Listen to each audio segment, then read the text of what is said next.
सारे रहेंगे। हाँ बस गला फाट जाए। ये है आंचल, एक बार इसके लिए जोरदार ताली बजा दीजिए। तो काल गणपतियों अधि गणपति कहे छे सरस्वतियों पूजा करे के छे। एक बार इनको खातिर और इनका नाम क्या है? रानी। ये रानी जी है, इनके लिए एक बार जोरदार ताली हो जाए। हाँ बजा दीजिए एक बार ताली जोरदार। और आपका नाम क्या है? ये है शांति जी। वाह, इनके लिए जोरदार ताली हो जाए। आप क्या है? ये है बरखा। कोई सावन बन के आएगा? बरखा जी के लिए जोरदार ताली हो जाए। और कहना है क्या?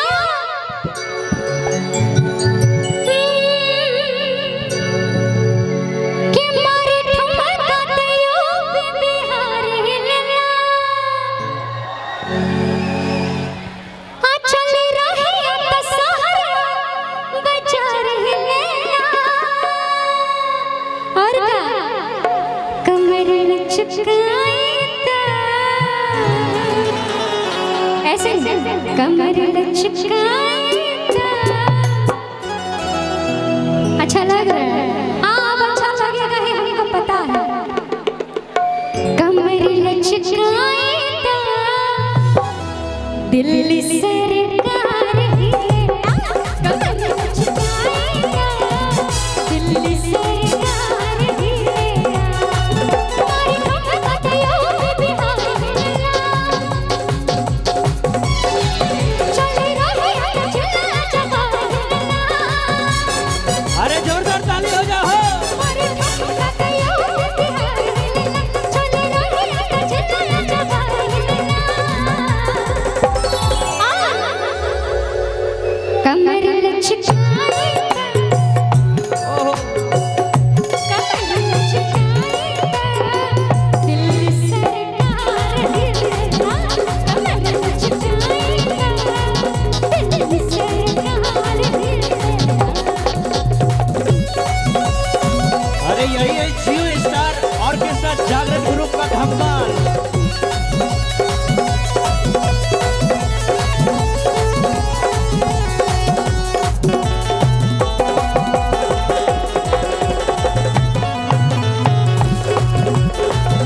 अरे हिला के।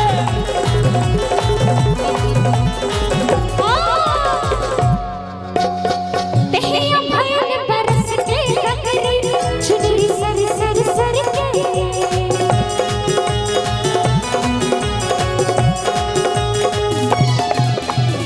देख के हो हर जवानी कितना लोगन के आँखियाँ धड़के।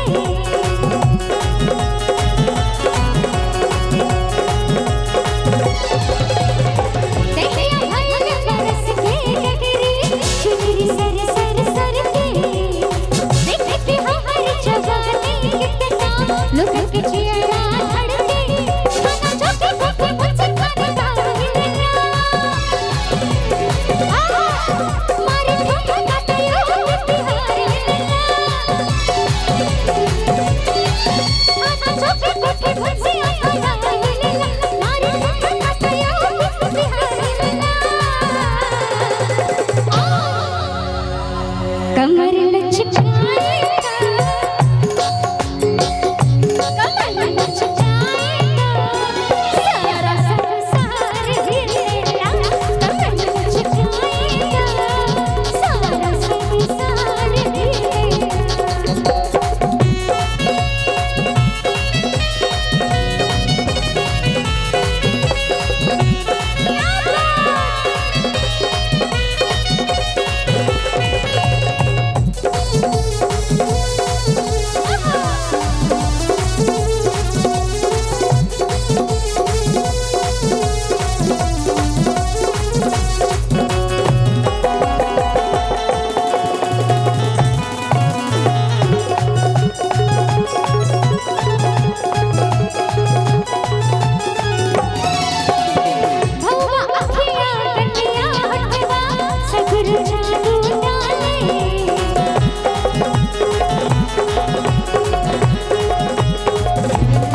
और एक प्यारा सा आशीर्वाद है। और हमारे मुरारी कुमार जी की तरफ से बहुत बहुत पुरस्कार है। बहुत बहुत धन्यवाद हमारी टीम की ओर से। भैया अच्छा लग रहा ना हो, एक बार हल्ला को तालियों ने बाजे के चाहिए भैया हो। क्या कहना है? और अमित कुमार जी की तरफ से भी 101 रुपए का पुरस्कार आया। बहुत बहुत क्या बात है, बहुत बहुत धन्यवाद। कि चली रही अटचिया जवार हिलला, मोरे ठुमक तयो पे बिहार हिलला, और कमर लचकाए कमर लचकाए सरकार हिलला, कमर लचकाए दिल्ली सरकार हिलला, कमर लचकाए दिल्ली सरकार हिलला, कमर लचकाए दिल्ली सरकार हिलला,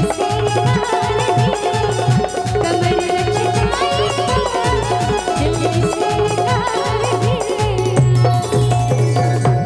वाह वाह, बहुत खूब, बहुत सुंदर। एक बार जोरदार ताली हो जाए। और ऐसे और इसी में स्टेज पे धमकीचर मचा देते हैं ना, बहुत गजब है। ये मंच है, कोई अखाड़ा नहीं। हाँ ये मंच है, कोई अखाड़ा नहीं। यहाँ के लड़के को किसी ने पछाड़ा नहीं। अरे जहां भी गाड़ दिया है इनने अपने हल्ला और तालियों से मोहब्बत का झंडा, कोई माई का लाल आज तक उखाड़ा नहीं। गाएगी मैडम जी आपके लिए भी है। गेहूं को पीस के कभी मैदा नहीं हुआ, गेहूं को पीस के कभी मैदा नहीं हुआ। और ये साख का लड़का है, कोई झुका दे कोई माई का लाल पैदा नहीं हुआ। जोरदार ताली हो जाए। और तुम जब होठों पे लाल लिपस्टिक लगाती हो, माँ कसम एम्बुलेंस नजर आती हो।